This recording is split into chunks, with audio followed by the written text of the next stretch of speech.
ছিল যৌক্তিক কোটা সংস্কার আন্দোলন দিয়ে, যেখানে সর্বপ্রথম রাজপথে নেমেছিল আমাদের চাকুরি প্রত্যাশী ভাই এবং বোনেরা। তো সেই জায়গা থেকে আমাদের কাছে তাদের যৌক্তিক দাবিগুলো সবসময় অত্যন্ত গুরুত্বপূর্ণ। আমরা সেগুলো নিয়ে সবসময় কথা বলে এসেছি। আজকেও আমরা এই গুরুত্বপূর্ণ বিষয়গুলোর মাঝে তাদের একটি অন্যতম গুরুত্বপূর্ণ বিষয়, যেটি নন ক্যাডার পদে নিয়োগ বিশেষ সংশোধন বিধিমালা 2025, যেটা মাননীয় প্রধান উপদেষ্টার স্বাক্ষরের এবং অনুমোদনের জন্য এবং গেজেট প্রকাশের জন্য অপেক্ষমান।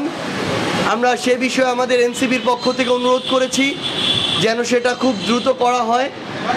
তিনি কথা দিয়েছেন যে এটা তার টেবিলে আসার সাথে সাথে আমরা প্রত্যাশা করছি আগামী সপ্তাহের মধ্যেই এটি অনুমোদন পেয়ে যাবে।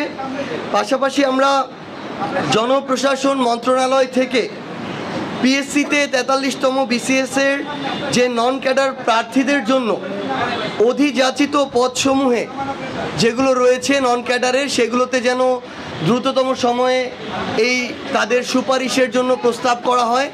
আমরা সেটা বলেছি কারণ এটা বিশাল বড় একটা, আমরা মনে করি যে নৈতিকভাবে অন্যায় করা হয় যোগ্য মানুষদের সাথে।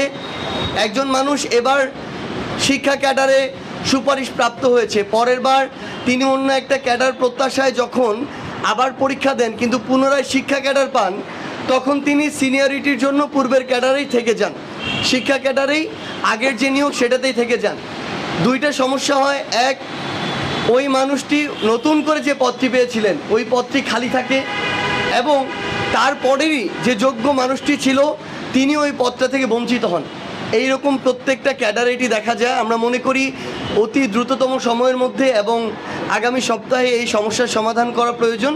আমরা সেই বিষয় নিয়ে কথা বলেছি এবং মাননীয় প্রধান উপদেষ্টা আমাদেরকে আশ্বস্ত করেছেন তার কাছে এই ফাইল আসা মাত্রই, যেহেতু এটি যৌক্তিক বিবেচনা হয়েছে ইতিমধ্যেই, তিনি এই বিষয়টিতে অনুমোদন তার জায়গা থেকে প্রদান করবেন। দেশের নাম্বার 1 ট্রেডিং অ্যাপ নিফটি ফার্স্টে পাচ্ছেন ট্রেডিং এর সব সুবিধা, dual exchange access, company analysis, portfolio তৈরি করা সহ আরও অনেক ইউনিক ফিচারের সাথে ট্রেড করতে ডাউনলোড করুন এক্ষুনি।